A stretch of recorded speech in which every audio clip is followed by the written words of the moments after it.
It's 4:08 p.m. Elon Musk has just tweeted game stonk with not one but two exclamation marks with a link to the subreddit r/Wall Street Bets. In about 6 hours, there will be a Season 9 premiere of the show Teen Mom OG on MTV. In Illinois, there's been a snowstorm that has garnered 6 inches of snow in some towns. The world is still in the midst of a global pandemic, with article after article making the front page. SNL would even make a skit out of it called Pandemic Game Night the same Saturday. John Krasinski was in it, funnily enough. In the meanwhile, America is still recovering and processing the Capitol building being attacked just 20 days earlier. Olivia Rodrigo's hit single Driver's License is still #1 on the Billboard Hot 100. But as busy as the world was on this day, on this seemingly meaningless Tuesday, something was changed forever. On the day of January 26, 2021, Adobe Flash would officially be removed from the last major web browser, Mozilla Firefox. They would detail in the release notes of version 85.0 that Firefox would no longer support Adobe Flash. 6 days earlier, Google Chrome would also officially note that they no longer supported Adobe Flash with the release of Chrome 88. Apple had removed Flash support on Safari in June of 2020 with the release of Safari 14. And Microsoft had stopped supporting Adobe Flash for Windows since October of 2020. Adobe Flash had been released for over 20 years up until 2020, with the dynamicness of the plugin allowing developers to display multimedia aspects to their own websites. It was used to display animations, 3D models, play video and audio content. Even YouTube, the very site you were most likely watching this on, used Adobe Flash in its earliest days of 2005, and means to display compressed video content on its website. But in my humble opinion, Adobe Flash's legacy would be defined by one thing. The thing that made it ingrained into every kid's brain that was growing up on the internet. The one thing that has been seemingly lost ever since Flash's removal on January 26.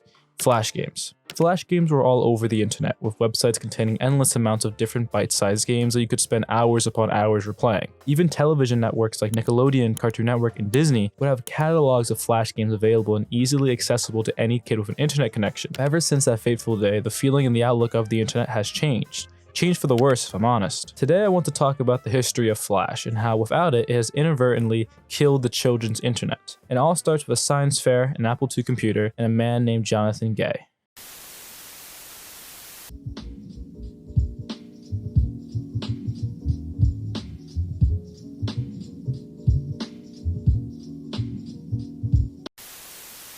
It's a warm spring afternoon. Young Jonathan Gay sits as his project is being examined at his high school's science fair. When he was younger, he started getting an interest towards architecture, but realized that there wouldn't be much opportunity for him to design the houses he envisioned. But instead, he received an Apple II computer and learned very quickly that the itch he had to create and to design something could be fulfilled. The project he would submit would be a Space Invaders clone in the Apple II basic graphics editor. He would win that science fair, and it would plant the seed in something much larger. The Macintosh would shortly come out after his science fair win, and Gay would land his hands on one, with his dad taking him to early Macintosh user groups where he would brag about how good his son was at programming. The person he would brag to would turn out to be Charlie Jackson. Now, Jackson wasn't much of a programmer. He was a businessman interested in making millions in the increasingly growing market of software. But despite that, he still wanted to start a Macintosh software company. He had the holy grail $10,000 Apple Lisa computer. But he did have one problem though. He didn't have much money to spend on programmers. Lucky for him, he had one kid in the user group who didn't care for the money until after the program started to sell, wanted access to a Lisa computer,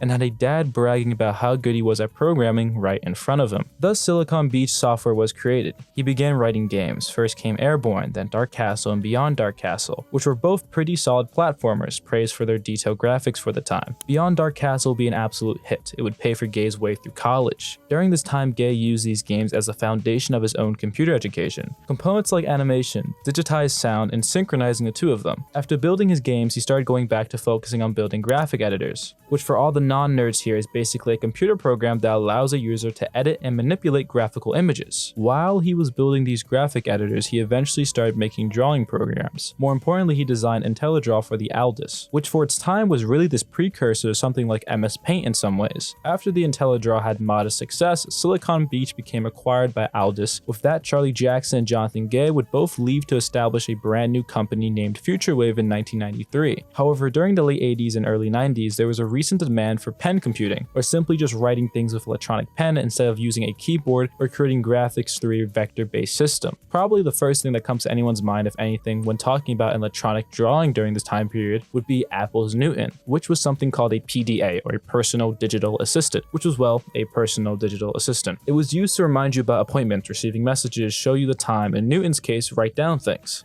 which is where Gay's Smart Sketch stemmed from. It was his attempt at simplifying the complexity and arguably inferior at the time digital writing, with Gay once again convincing Jackson to invest in this market. Smart Sketch would run for the PenPoint OS designed by the Go Corporation, which was a company entirely dedicated to creating an operating system and software for a pen-based user interface, and they would build and code it with their sights set on dominating the pen computer software industry. And with it just about to hit the market, AT&T would buy the Go Corporation, and they would as well pull the plug on the Go personal communicator tablets. The tablets that Jonathan Gay's planned to be breakthrough program was designed for, leaving future wave software without a market. With the shutdown of the Go tablets and afterwards the failure of pen computing in the mid-90s would be a huge blow to Jonathan Gay. But when faced with adversity, he would do what he does best, which is create. So first, they would retool the program to run on Windows and Macintosh, but with that, Smart Sketch was now competing with Illustrator and Freehand, both the massively more popular graphic editors at the time, dominating the market Future Wave was attempting to crack. And in the words of Jonathan Gay himself, it was a struggle. Fast forward to the summer of 1995, Batman Forever had released and had the famous bat nipples. There was a historic heat wave in the city of Chicago with temperatures reaching as high as 125 degrees. But in New York, or more specifically, SIGGRAPH headquarters, John would be talking to other programmers, other creatives, and they would give him feedback. A lot of the feedback was on the idea of turning Smart Sketch into an animation product. At the time, he was hearing about the internet and the web, ideas that were still extremely new in the mid-90s. And Jonathan believed that the internet would become popular enough that people would want to send graphics and animations over it, so they started to add animation to Smart Sketch. I think you can see where this is going. When it became close to shipping the retooled Smart Sketch, they decided to rename the program to Future Splash Animator to hone in on its animation features. After finally growing tired of being a company that didn't have much money to spend, Jonathan and Jackson decided to start selling their technology. They would have an unsuccessful pitch to Adobe and would turn down a bid from a company named Fractal Design. The launch went as planned and Future Splash Animator was released in May of 1996. At this point of Jackson and Jonathan's careers, especially Jonathan, this was make or break. If Future Splash did not splash in the market and had another failed software launch, I truly believe that Jackson and Jonathan would have called it quits with their partnership and went their separate ways. With Jackson just going the normal startup investor route, and with Jonathan probably settling with just working for a software company. Because up until now, their only real success was 2 Mac games that were released 10 years ago and have been forgotten about. And well, nothing really happened when it was initially released. It didn't completely flop, and it didn't necessarily make itself a competitor to Illustrator and FreeWriter. They'd have to wait until August of 1996. Microsoft was developing MSN and wanted to create the most TV-like experience on the internet. And after that, they became a huge fan of Future Splash and depended on their animation tools. Future Wave at the time was a 6-person company, to put in retrospect how huge this was for them at the time. After Microsoft, Disney would become another high-profile client. They would use Future Splash to build the user interface for the Disney Daily Blast. November 1996 rolled around, another company based in animation for web pages heard about Future Wave's growing relationship with Disney and approached them about working together. For the last 4 years, the collective investment amount was cited to be over $500,000. Jonathan and Jackson saw the opportunity to finally have more resources and help Future Splash become established, and they took the opportunity. So before the calendar year flipped to 1997, Future Wave software was sold to Macromedia, and thus Future Splash Animator became Macromedia Flash 1.0. It's 2001 now. Flash has been through 5 versions at Macromedia and still has much of the code that was written for pen computers. There are now 50 people building Flash instead of 3 when we started Future Wave. It evolved from a simple web drawing and animation package to a complete multimedia development environment with 500,000 developers and over 325 million web users of Flash Player. Flash has become synonymous with animation on the internet. It's even possible that Flash Player is now the most widely distributed piece of software on the internet ahead of Internet Explorer, Netscape Navigator, and Real Player. That is the final paragraph from Jonathan Gay's own blog of himself detailing the history and early days of Flash. It was the most direct source I could find on Flash, with a huge shout out to the folks over there at the Adobe Wiki. It made researching very old software from the 90s a lot easier. Also, shout out to this comment I found Jonathan Gay's own wiki, and I quote, "I like that his name has the word gay, no offense." What makes it even funnier is that it's the only comment on his page. But going back to the blog, it's a great read, and I did more or less summarize summarize what was written there because it is one of the few sources out there, surprisingly, that even go over the origins of Flash. Even Adobe themselves have removed it from their current site. The only way to access it now is through the Wayback Machine. If you're curious in reading it, I'll leave a link in the description. But the point here that I find interesting is that the blog just ends there. He doesn't ever update to ever mention how even bigger it got, or how Adobe would purchase it 4 years later for $3.4 billion, or how YouTube would essentially integrate Flash into the early days of their website, or his opinions on the very controversial Thoughts on Flash letter Steve Jobs wrote, which criticized the program for its closed nature of the platform and the inherent security problems, or even a message in the light of it shutting down. Not even some thoughts describing his experience working on it through the majority of his life. It all ends in 2001. What I find even more interesting is not how once in the whole blog does he mention arguably the thing Flash was most known for, how its legacy was defined by games. Flash games were an anomaly of the gaming industry during the early to mid 2000s. They were basically free and accessible to any computer, and you didn't need a team to make them. The simplistic nature of developing and sharing Flash games what I believe truly gave it the success it had. Flash had this seamless process of connecting animation and code together and just made development easier and faster. Games like The Impossible Quiz, Fancy Pants Adventure, the Henry Stickman series, Fireboy and Water Girl, among so many other games that were genuinely well made and were just straight up fun even due to their simplistic nature. Then you had sites like Newgrounds becoming this hub of Flash games and Flash animations. Some of the most well-known indie titles blew up from Newgrounds. Stuff like Castle Crashers, the original Meat Boy game, were all developed on Flash. But what truly gave Flash its charm that seemed everlasting was how effective it was when it came to generating spaces designed for children. Now, ever since the internet's initial inception, it has never focused on offering spaces for children. It was intended for advancing research for the government. Its use was always primarily practical, and as its accessibility grew, the practicality of it grew as well. They stayed relatively proportional of one another, which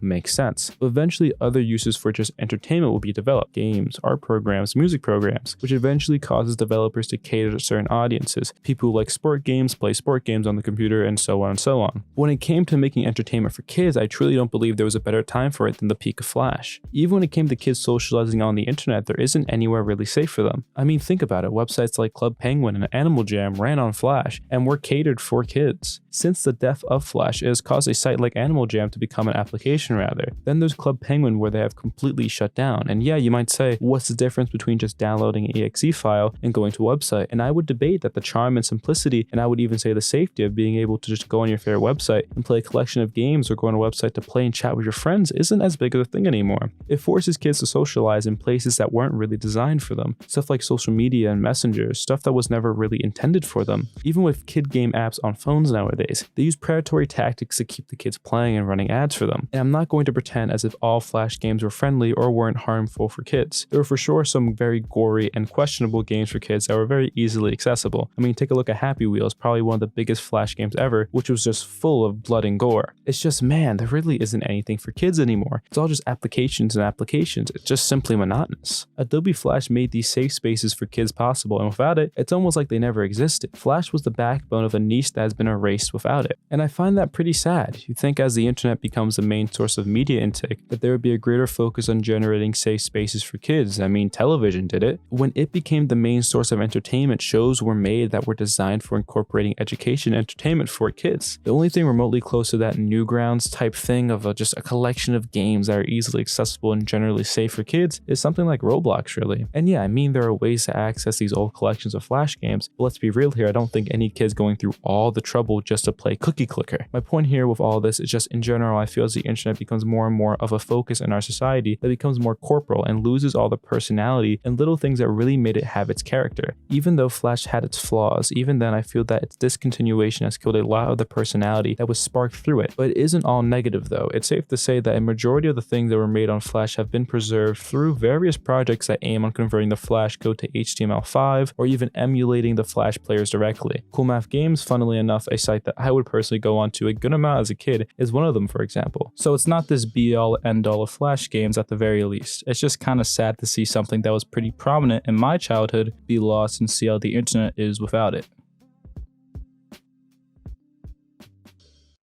In that blog Jonathan Gay wrote, there was one thing I found pretty interesting was this opening page from it. It was this metaphor he made comparing how Legos taught him the basics of engineering design and expressed his early passion for simply just building things. He also connected it to the design processes and how he used that same mindset to develop Flash. But the connection I see between Flash and Lego was the creativity it allowed for people to express. Lego is synonymous with being this expression of just building whatever your brain can think of, and Flash was this way to do that in the new age of the internet. It was the Legos of designing websites and creating computer graphics. It was easy enough to understand while at the same time being this powerful tool when used in mastery, just like, well, Legos. I think my goal with this video was to highlight how something I think a lot of people took for granted changed the experience of the internet, especially when it comes to kids and how their time is spent on this wonderfully terrible thing we call the internet. And I think a lot of people, myself included, don't know how or realize to appreciate the small, insignificant stuff in the moment before it's lost the next day. Not to say we lost everything, but to say that everything was the same I think is simply untrue. But the most we can do is look back and give the credit and praise where it's deserved. Adobe Flash was this idea that stemmed from a group of people trying to hit it big in an industry full of people arguably with the advantage. But through sheer perseverance and fulfilling a niche that was left in the open, Jonathan and his team of 6 created something that was a centerpiece of making the internet the place it was, either be for kids or for other creatives. It was without a doubt something special.